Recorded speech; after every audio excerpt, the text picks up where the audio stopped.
Hey, if I'm on your FYP, congratulations. I'm your new Tia. I'm fixing to show you how to make some Tex-Mex style beef enchiladas. These are my credentials. So hit that follow button and come on, let's go. Grab your bandeja especial and start heating that up. You want to heat it up on medium-high heat. To that, we're going to add 12 cups of water. Here's 8 and 12. While that's coming up to a boil, we're going to add in 9 Roma tomatoes. I went ahead and cut the ass end off of those.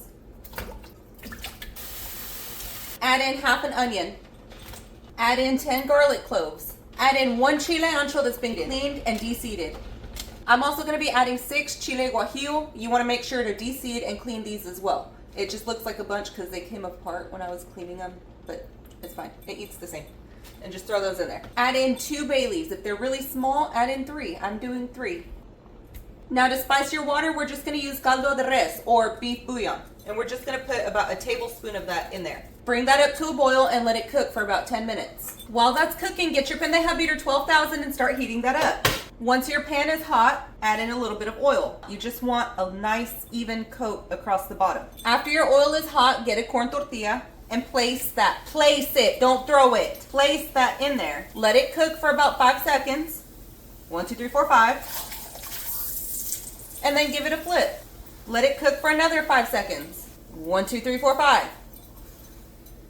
Then just pull that out and put it on a plate. Do that until you've gone through all the tortillas that your family is going to eat. Add more oil if you need to. I'm using corn tortillas. You can use flour if you want to, and if you do, you can skip this step. If you don't feel like burning your fingers, you can use tongs. Now, if you added too much oil to your pan, go ahead and take some out. We're going to add in half of a diced onion. I'm using a white onion, but you can use whatever kind of onion you want to.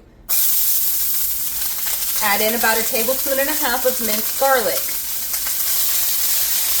And then add in 1 chopped bell pepper.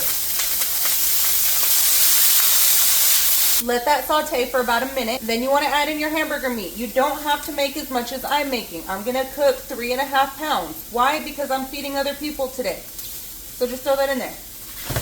Then just start to break that up. Once your meat is broken up, we're going to add about 1 tablespoon of chili powder, about 1 tablespoon of garlic powder, about 1 tablespoon of onion powder, about 1 tablespoon of ground comino. You can completely skip this step if you don't like comino, ground cumin. And then about 1 tablespoon of smoked paprika. Salt to taste and black pepper to taste. Then just mix that in and let it cook. While your meat is cooking, grab your chingadera and grab your blender. Then we're just going to go ahead and start straining all of this stuff into our blender. Grab your bay leaves and take those out, or you can blend them if you want to. Then grab your other chingadera and we're going to put 3 cups of water into our blender. Add some salt and add some pepper. I'm going to add just a little more caldo de res, about another teaspoon. Put the lid on it and we're going to blend this. While my meat's finishing cooking, I'm shredding up 16 ounces of Monterey Jack cheese. Then I'm going to shred up 16 ounces of sharp cheddar cheese. Then I'm just going to mix this with this. Once your meat is done cooking, drain the grease. Then add it back to your pan and we're going to add in a little bit of the salsa that we just made. We want about 1/2 cup, maybe 3/4 of a cup. And just mix that in.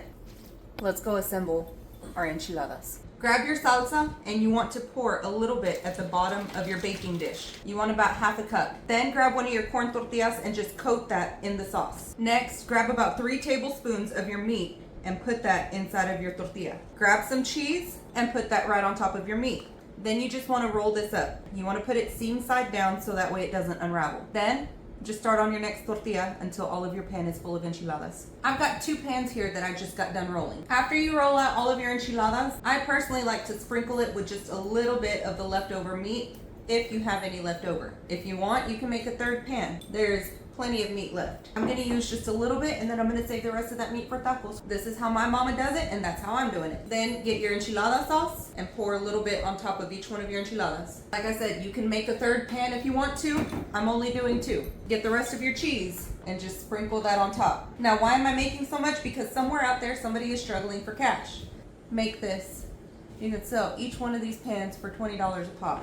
Listed on that Facebook marketplace. Use this recipe. You'll make a little bit of coin. Tia's got you. I'm sticking these in the fridge for another night this week. So I'm just going to cover them up with aluminum foil. And because they're going to be in the fridge, I don't have to thaw them out. I'm just going to pop them straight in the oven. So at this point, when you see me next, I'll be wearing a different outfit. All right, I'm back. Today's Theo's birthday, so we're going to pop these enchiladas into our preheated oven. It's been preheating at 350 for about 5 minutes now. And we're just gonna let these cook for about 20 minutes or until the cheese melts. I'm leaving the aluminum foil on that.